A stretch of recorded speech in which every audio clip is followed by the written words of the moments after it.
This episode of Made in America is brought to you by America's Inventorly and Home Talk USA. Home Talk is a proud member of the King's Broadcasting Network, which has been bringing you the best in home-based innovation since 1998. Hi, everyone. Thank you so much for being with us for this episode of Made in America.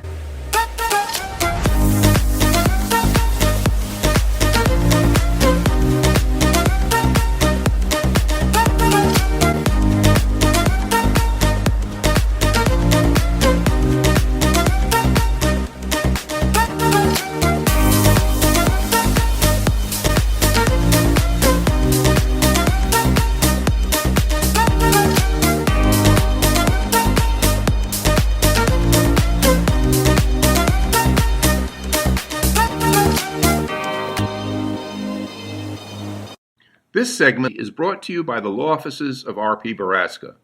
RPB law offices have been bringing corporate-level legal expertise to the independent inventor community for more than 20 years.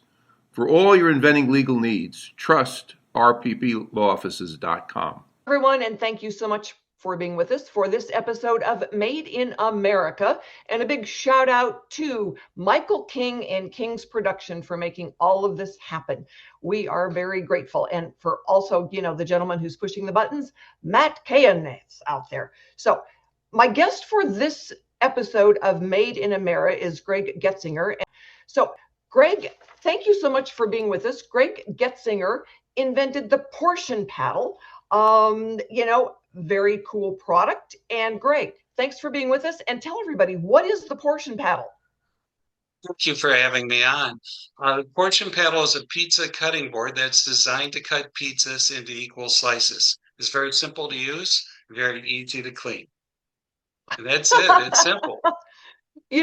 I like simple to understand. It's everybody. It's like, all right, we have all gotten pizzas. It's like, who was cutting this one? They got it a little off, and piece of slices that are the right size are much easier to eat than the ones that are, double what they should be. And the cheese falls all over the place, right?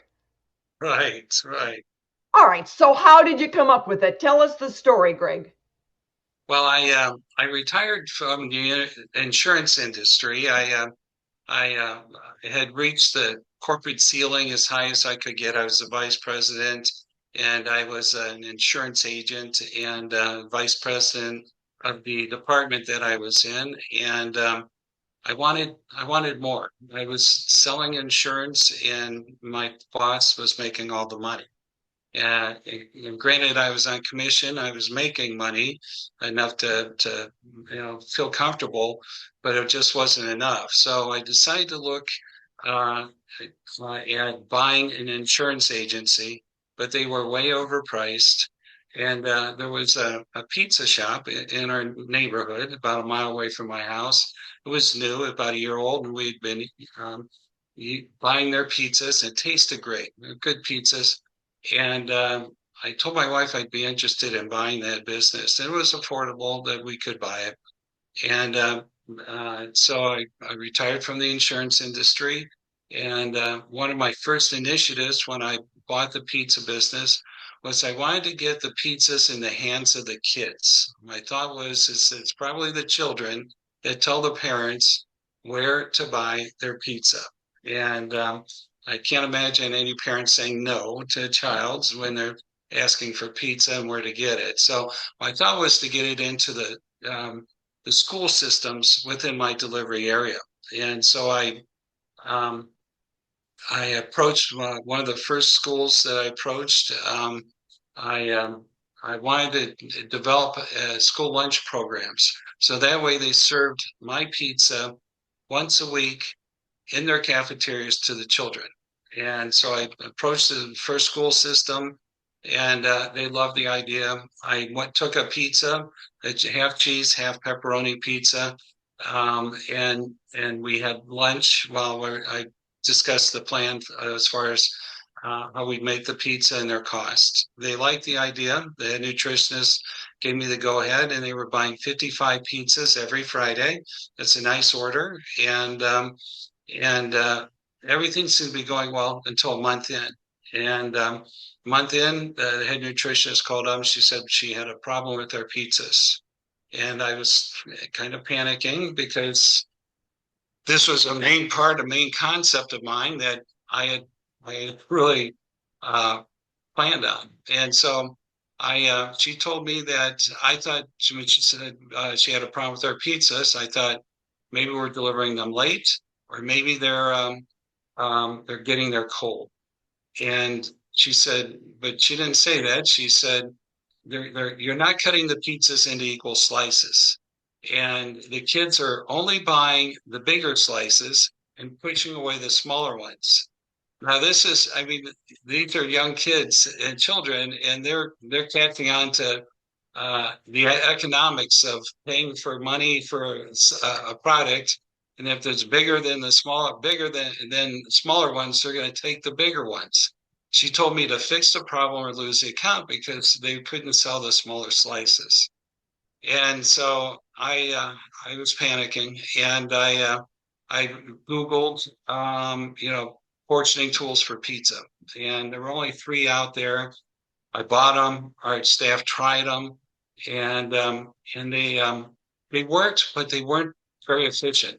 One thing I learned is right away when I bought the business is employees, and if it's not simple to use and easy to clean, they're not going to use it.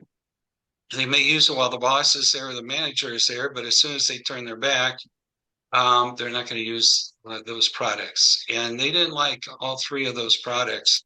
So we still used them until I could find a solution. And it didn't take long, but about 4 o'clock in the morning, I thought I had an idea. And I thought it has to be a cutting board, and the cutting board has to have grooves in it. So a knife can cut through the nice and cleanly and straight. And then it has to have centering circles on the surface so it could center the pizza, kind of like coloring within the line. You put the pizza in between the centering circle, and it's perfectly centered. So I drew. I'm not a very good drawer. I can't draw at all. And I drew this ugly drawing at 4 o'clock in the morning. I took it to my pizza shop, showed my general manager. I said, I have. And my general manager looked at it, and he scratched his head, and he's looking at it going, Greg, I don't get it.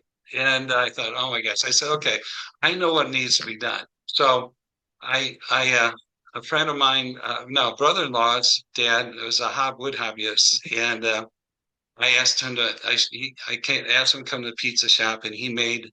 I showed him the drawing, and he made. He knew what I was talking about, so he made a crude prototype for me to see if it would work. And we worked through the process. I paid him off in pizzas. I found bartering was a good way to reduce my costs, and so he loved our pizza, so he was more than happy to take a couple of pizzas home with him, and we tried it out, and the grooves just didn't work right. The centering circle was fine. So it took me several iterations, different prototypes to get to a decent cutting board that we could use for the school systems. And it saved the account. And from there, I was able to get all the schools by guaranteeing that I could cut pizzas into equal slices.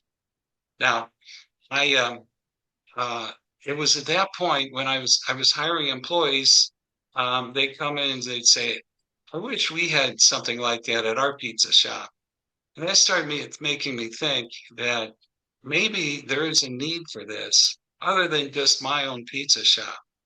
And so I started researching and found out that this cutting board was going to be an ideal product for the pizza industry. That's wonderful. And it's amazing. You think about kids and the parents saying, okay, this is the pizza you want, because kids, it's like, I don't like this one, and I've got 4 grandsons, they're all the same way. It's like, this isn't a very good pizza, or the slices don't work just right, and his is bigger than mine, oh my. And I can see the kids standing in line thinking, I need 2 pizzas, or I need that big one. and they don't want to pay for two when they can get a big one for the same price. So yes, it's Right. funny the way that, that the kids think. And, the fact that you've got, generations of prototypes is not unusual either, because there are so many inventors. It's like, how many prototypes did it take? And the wife goes, he's got a museum full of them. So, yeah, we get it. Yes, absolutely.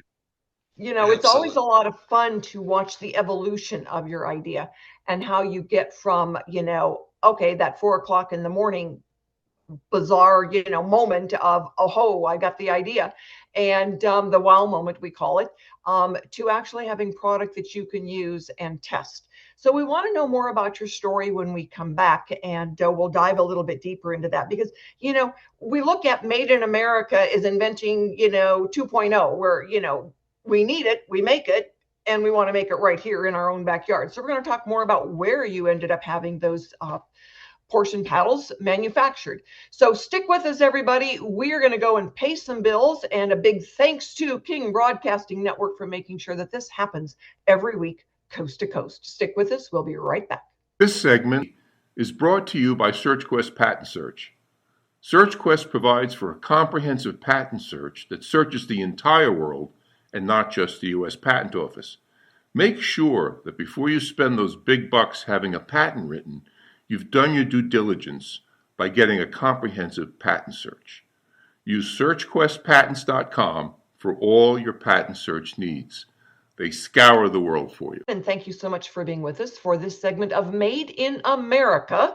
All right, because you know what? This is Inventing 2.0. We need it, we make it right here in the good old US of A. And this segment is brought to you by TrueView. It is the only accurate 3D real-time image blind spot mirror reflector. And it means that when that semi is coming up right next to you, you are going to know exactly where it is and where it's coming from. So cargocatch.com is where you want to go and get your TrueView mirror. And my guest for this hour of Made in America is Greg Getsinger. And Greg has got the Portion Padl, and he manufactures right here in the good US of A. So we want to, Greg, where do you make them? They're made, the material is made in Tacoma, in the state of Washington. And then the Portion Padls are made an hour and 15 minutes away from my office in Holmes County, Ohio. And so I am very proud that I'm able to make it in the U.S.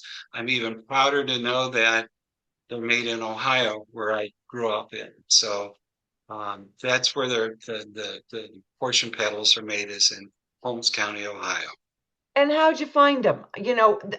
How'd you find the place in Washington that was going to do the wood? That's a good question. And actually, it's a composition material of paper, sheets of 4x8 sheets of paper soaked in resin. And then it goes through a heating process to come up with this phenolic, a very durable material. And it was research. Throughout the whole invention process, research has been my best friend. Research tells me what avenues to go. It'll tell me where to stop and where to look somewhere else. And I tried plastic, and plastic wasn't durable enough. And then I landed on these phenolics, these durable, hard products. And I also had to make sure that the material met some FDA and NSF, it's called National Sanitation Foundation. It had to meet those guidelines or requirements to be in the kitchen of a commercial restaurant, like a pizza shop. And I looked overseas, but I really wanted it in the USA. And I eventually landed on this material. It's called Rich Light, and it's in Tacoma, Washington. And they do a great job. And but they helped me in my manufacturer in Holmes County. He understood what I was doing. He told me that he gets a lot of people with inventions or ideas all the time, and he said he turns a lot of them down because they're not he just can't see the vision, but he could see mine.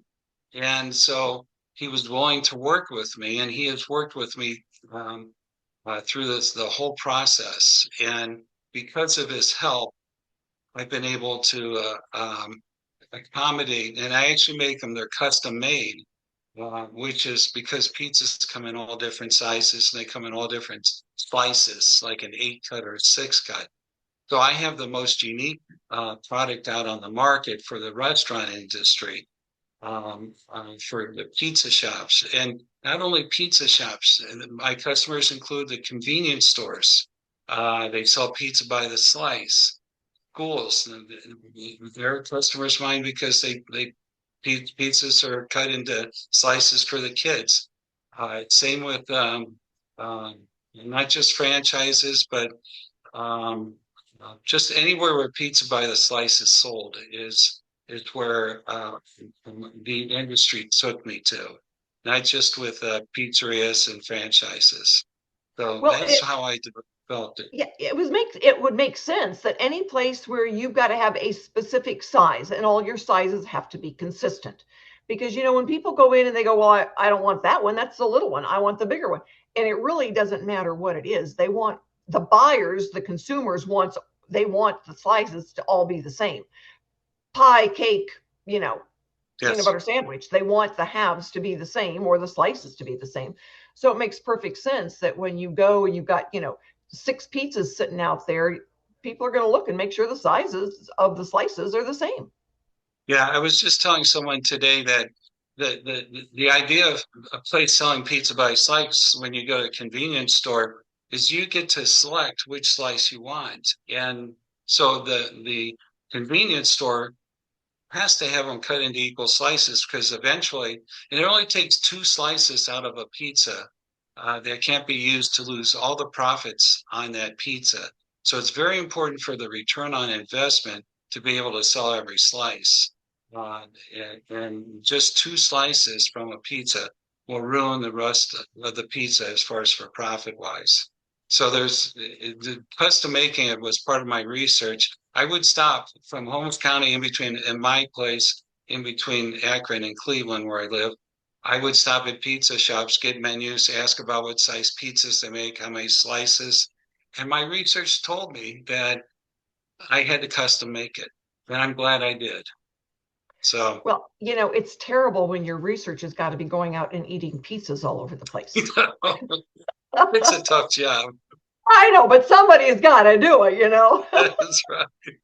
I'm going to come and work for you and do some research because I love pizza.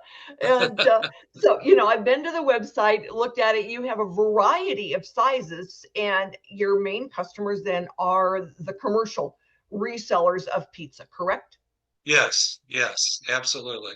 It felt comfortable for me since I was already in the pizza business. So it felt comfortable to do commercials versus retail. Do you still make pizzas, or do you just sell boards? My wife and I every once in a while will make a pizza, but I had my share of years making pizzas, so I keep my sharpness on my products, making sure I can expand the products and make sure I can make it perfect for my customers.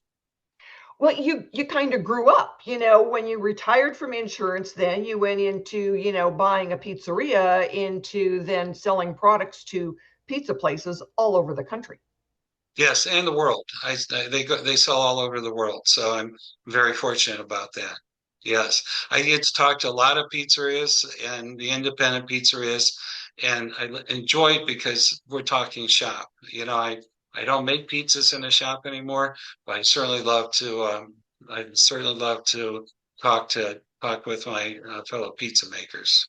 Absolutely. It's got to make a big difference that, you've been there, done that, and broaden just from people stopping in for dinner. So we're going to talk a little bit more about some of your challenges and the things that you overcame during all of this. As soon as we come back. Right now, we are going to go and pay some bills, and a big shout out to Michael King. And he will be back with you next week. So stick with us. We'll be back for more of Made in America. If you're an inventor or you know an inventor out there who would just like to be able to have a conversation with other inventors, join the Inventors Roundtable. It's free. The meetings are virtual, so you can be anywhere in America and talk to another inventor.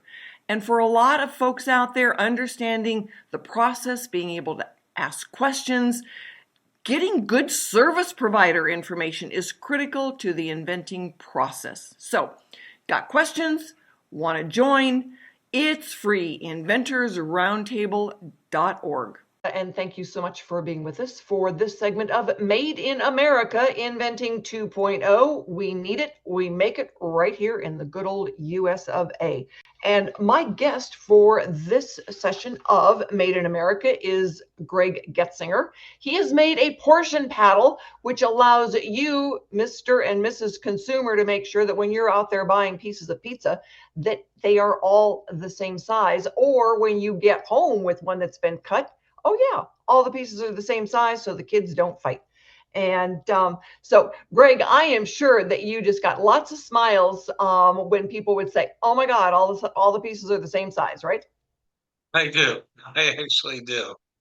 Yes. So that's kind of like when you go out and, you've written a book and you see somebody, has bought your book and you didn't even know them and they weren't your mother, that you can actually now, when people are saying, oh, you've made life so much easier, all the slices are the same size. Good for you. So during all of this, how long have you been, working on this product? You said you were retiring from the insurance industry. So, give us a time frame. Well, it went very fast for me, the invention process. It took me, I commercialized it within a year, within 6 months of coming up with the idea. The prototypes were probably the biggest challenge. But being a salesperson in the insurance industry for so long, sales and marketing came easy to me. So that process I zipped right through, and I felt comfortable making cold calls. Back in the days when I first started, we used to call out of a phone book and just call people from a phone book, and so that sharpened my cold calling skills. So it wasn't too difficult for me to call up buyers in the pizza industry or the convenience store industry at schools, and so that was pretty easy for me to do. That was my simplest thing to do.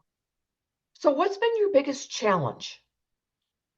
I think the biggest challenge was probably even though it's a simple product and there isn't any moving parts, I still had to go through at least 5 or 6 prototypes until I got the perfect Portion Padl.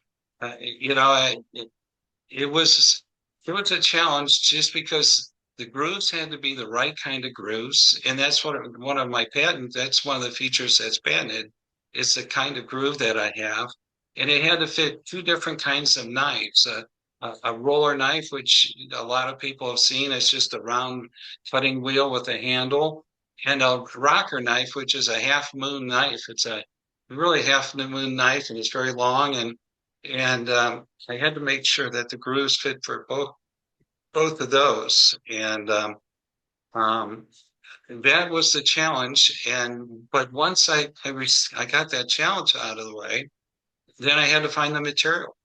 And once I found the material, then I had to find a manufacturer. And once I found a manufacturer, I had to figure out the pricing to make sure everything matched so I could make money off of each Portion Padl. And I had to make sure the price point was acceptable with the restaurant industry.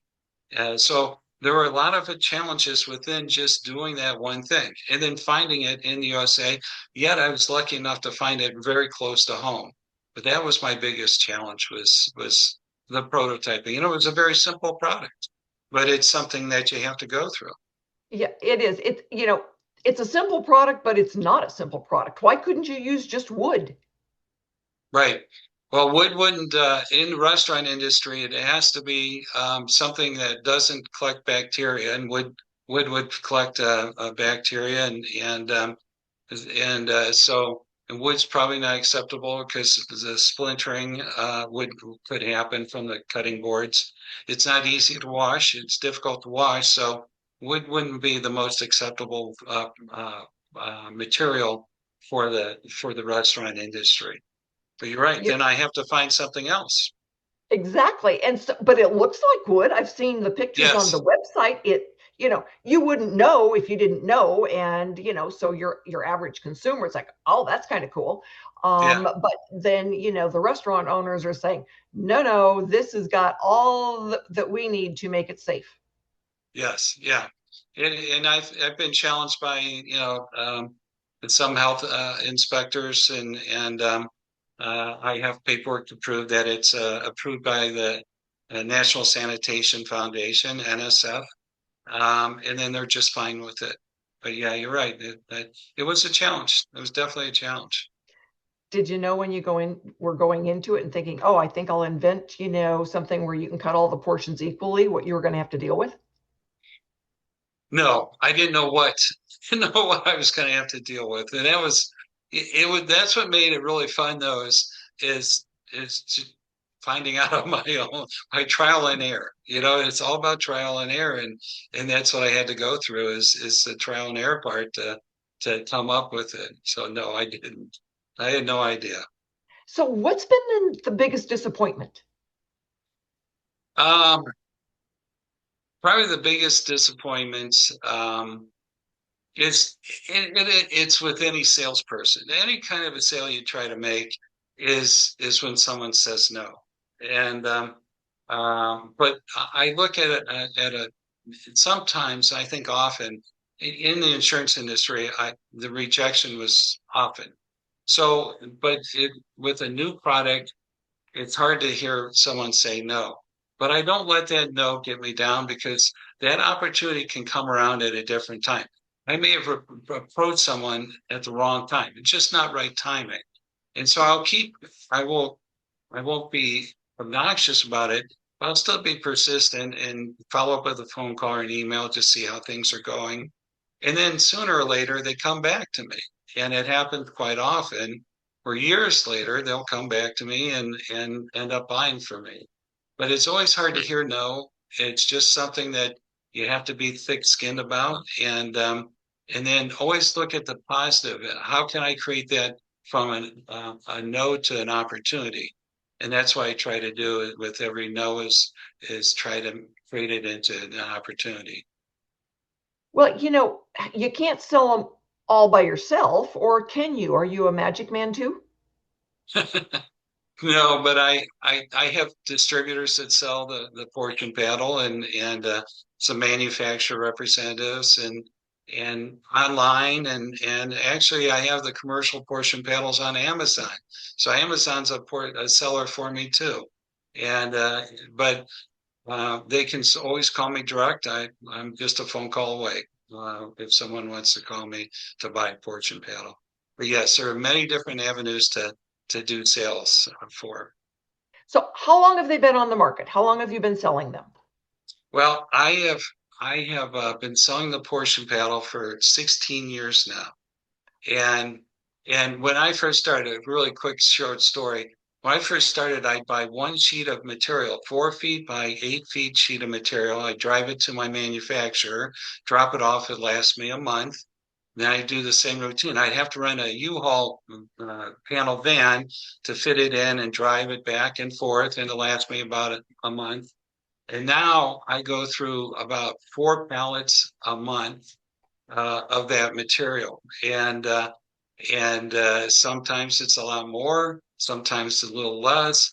But each year it just gets a little bit bigger and bigger as far as the material wise, and so that's been the fun part about it is watching this business grow. I've averaged almost every year like about 20%. Last year I grew by 37%, and so it's fun to watch the business grow. And I'm very lucky and very fortunate at the same time. Well, when we come back, we want to talk a little bit more about what what you're looking towards in the future. All right, because our last segment, we might as well know, what are you looking for? No pie in the sky type of stuff, no pun intended. But we'll be back here, in a minute after we go and pay some bills.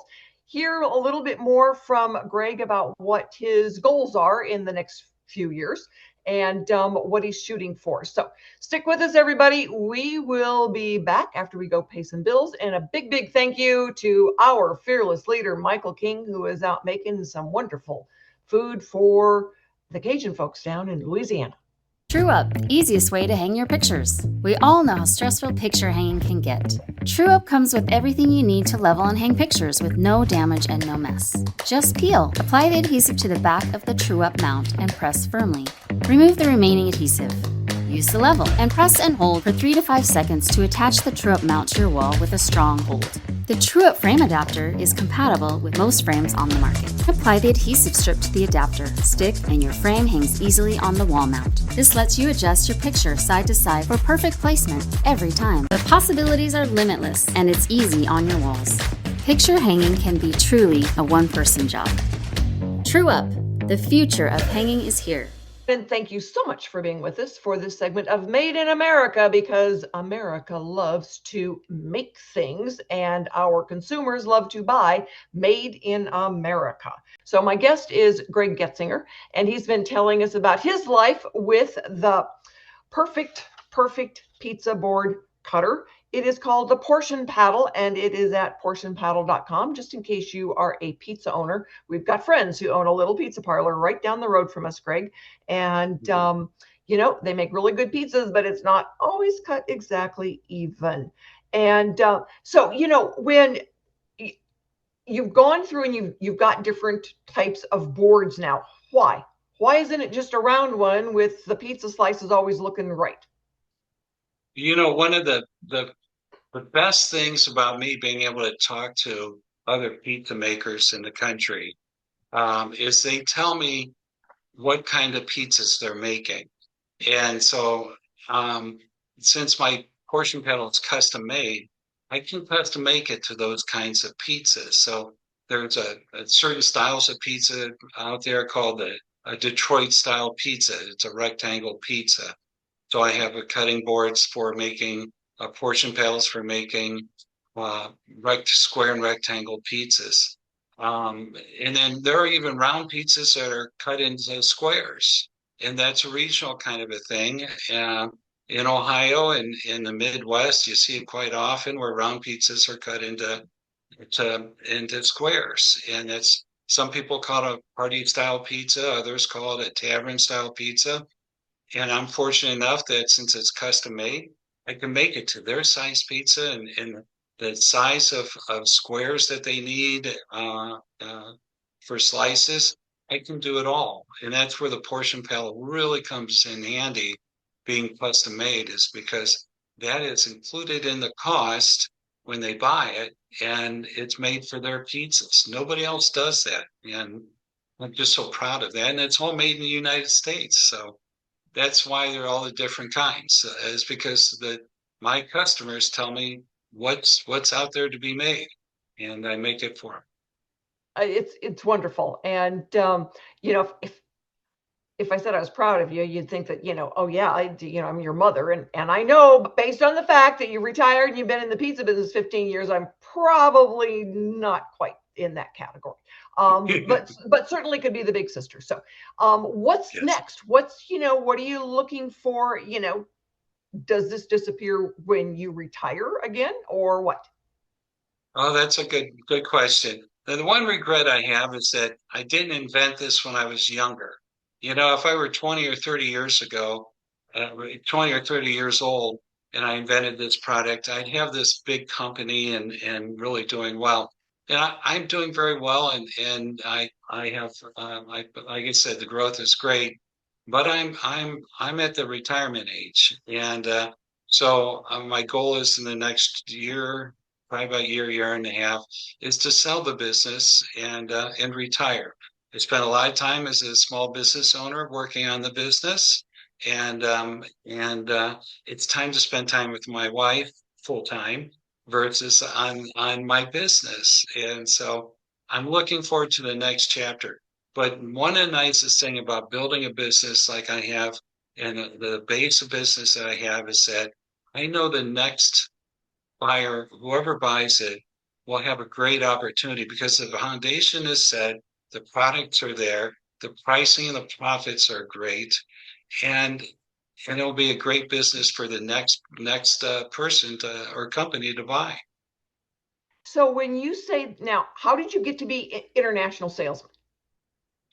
Um, Conventions. When I go to pizza conventions, there's a big one called International Pizza Expo, and people come worldwide to this convention, and I exhibit at the conventions, and that's where they'll come to my booth and they'll order a Portion Padl. I have a good shipper that ships them at a pretty reasonable price for international costs, and so it's not unusual for me to ship Portion Padls on a weekly basis to Canada, or overseas to just about anywhere. It is great to have the customers worldwide. I can only imagine. And, when they're able then to, based on different places, they might have different sizes that they're looking at. So they can say, okay, this is the size that we need the pieces to be, correct? Yes, and they don't have that kind of, there isn't an opportunity anywhere else other than to buy it from me. So the only place they can buy it is directly for me. So if you were going to give, a final piece of advice out there to, folks, what would it be? It would be for the inventors, it would be research. Research guides everything. It'll tell you where to stop, where to start, and it might even tell you not to pursue it. But you have to follow the research. All I did was I did a lot of research, and research is free. You can go on Google, and I have AI to help try to do some research, but research will really help develop an invention, I believe. Well, that is really good advice because, we do recommend, getting out there, looking around. You've got an idea, get as much research as you can done, and give us a call because we're happy to, point you in right directions and everything. It's been wonderful to have you on with us, and we are looking forward to, eating some of that pizza because, yay, who in America doesn't love pizza? I don't know too many. They even do gluten-free now, right? Yes, they do. And so it is absolutely amazing. And you know what? Fast food everywhere is pizza. Pizza, pizza, pizza. So enjoy your pizza out there. Greg, best of luck to you. Thanks so much for being on. And give us the website real quick. It's www.portionpadl.com. Excellent. So if you've got any ideas out there, go and check it out. Maybe you want to order your own, everyone. Be with us next week for another episode of Made in America, because we need it. We make it right here in the US of A. Stay tuned. Thank you.